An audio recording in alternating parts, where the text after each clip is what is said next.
ခွေးတလိပ်ဆန်တဲ့ရုံညံ့နေပါမင်းပတ်စံနေတခုတွက်တယ်မင်းအဖေကိုတိုးထုတ်သွားခဲ့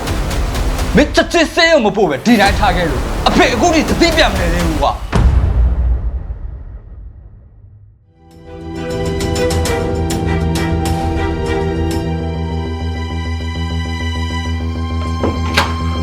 ဒါဒီဘာလို့ဦးလဲ ဟာကျွန်တော်နိုင်ပြန်မေးမယ်ဖေဟာ ဟုတ်လေဒါမလုံနဲ့လေဒါလား ဟာလွတ်ဆန်းပါရေးကြီးနေလို့ဒါတွေကဖေသေးဝိုင်းနေဖေကိုရုံးပဲပေးခဲ့မှာမလားလွတ်ဗျာ ဒါမလုံပါနဲ့ဒါ ဟာလွတ်ဗျာ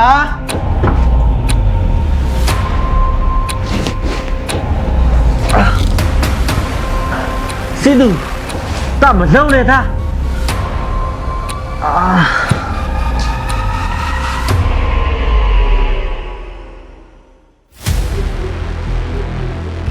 ဖျက်စီသူမင်းပမာလဲ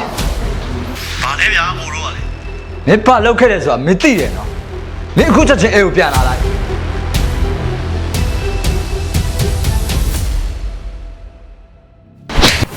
ခွေးတလိပ်ဆန်တဲ့ရုံညံ့နေပါမင်းပတ်စံနေတခုတွက်တယ်မင်းအဖေကိုတိုးထုတ်သွားခဲ့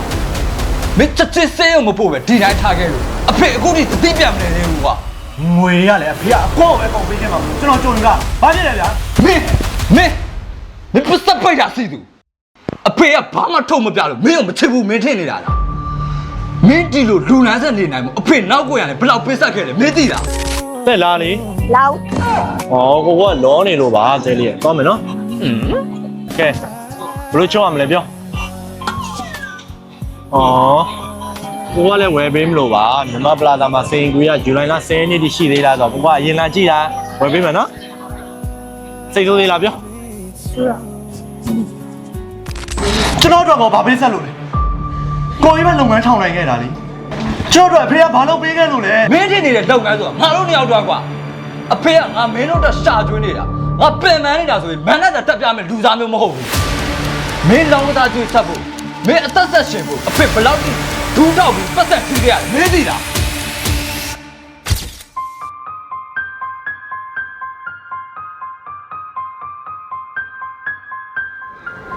မလုံ အော်ကိုမင်းလေးဘာကိစ္စရှိလို့လဲ ကျွန်တော်ငွေလေးလူလူပါမ ဘယ်လောက်လိုတာမို့လို့လဲ 150ပါမ ဟဲ150တော့ကျမမှမရှိဘူးကျမ350ပဲရှိမယ်ကျမလည်းလက်တွေလွန်ထားမှာမို့လို့လေဒါပေမဲ့20တိုးနော် လောက်ပါမဟဲ့ကျွန်တော်ငွေပေးချင်မှုအရေးကြီးလို့လေးလို့ပါမလောက်ပါခုကြည့်ပါဦးနော် ဒါဆိုခဏဆောင်နော် ဟုတ်ကဲ့ပါခင်ဗျ ရောက်ကိုမင်းလေး ဟုတ်ကဲ့ကျေးဇူးတင်ပါတယ်ဗျဟုတ်ကဲ့ကျေးဇူးတင်ပါတယ်နော်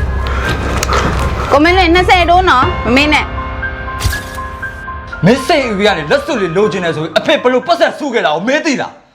မင်းနေမကောဖြစ်တော့ကအဖေကိုယ်တိုင်တွေးလို့ခဲ့တာလေမင်းသိရသားနဲ့ကွာမင်းမဟုတ်လို့ကွာရအောင်အခုလိုမျိုးစီဝါးတွေကြာစင်းကုန်လာတယ်မင်းဆုံးသားမှုကြောင့်မင်းကြောင့်စီသူရ